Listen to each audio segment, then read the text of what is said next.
আসসালামু আলাইকুম। বীর চট্টলা টিভি থেকে আমন্ত্রণ জানাচ্ছি আমি তানিশা সুলতানা আফিফা।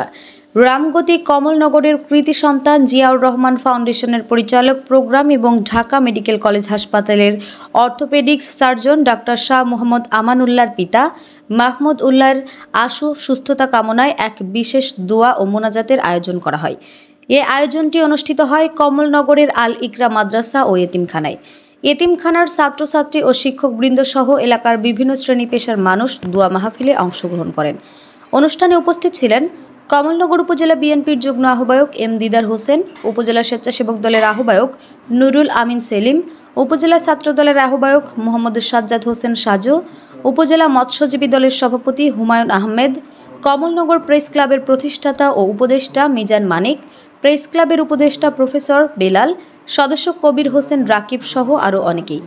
সকলেই মাহমুদ উল্লাহর দ্রুত আরোগ্য কামনা করে মহান আল্লাহর দরবারে দোয়া করেন।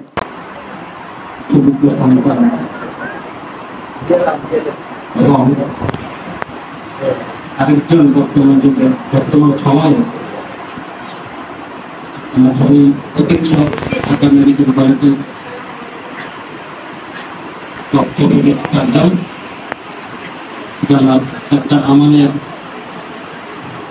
সুযোগ্য পিতা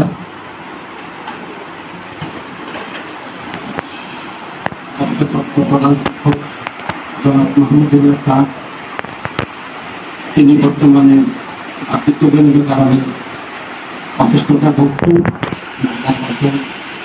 চিকিৎসাধীন আছেন।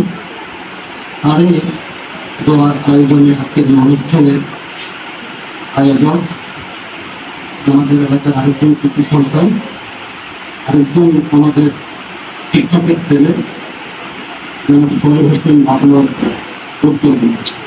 আজকের এই অনুষ্ঠানে উপস্থিত আমার প্রিয় বন্ধুগণ, সাবেক ছাত্রনেতা লক্ষ্মীপুর সরকারি কলেজের বর্তমানে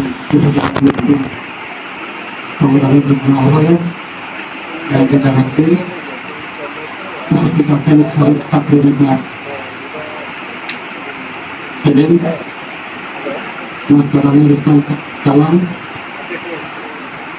সংগ্রামের বাজার কমিটির নির্বাচিত সাধারণ সম্পাদক জনাব আব্দুর রহমান পাটোয়ারি সহ বিভিন্ন রাজনৈতিক দল এবং অঙ্গ সংগঠনের সম্মানিত ব্যক্তিবৃন্দ, প্রিয় সহকারী শিক্ষক এবং সাংবাদিক ভাইয়েরা, সম্মানিত এলাকাবাসী, এই প্রতিষ্ঠানের সম্মানিত শিক্ষক মন্ডলী এবং ছাত্র ভাইয়েরা, সকলকে আজকের অনুষ্ঠানে সমবেত হওয়ার জন্য আমি ধন্যবাদ এবং কৃতজ্ঞতা জ্ঞাপন করছি। সম্মানিত উপস্থিতি, আমাদের আরও আপডেট নিউজ পেতে চোখ রাখুন বীর চট্টলা টিভিতে। ফেসবুকে ফলো, ইউটিউবে সাবস্ক্রাইব করুন।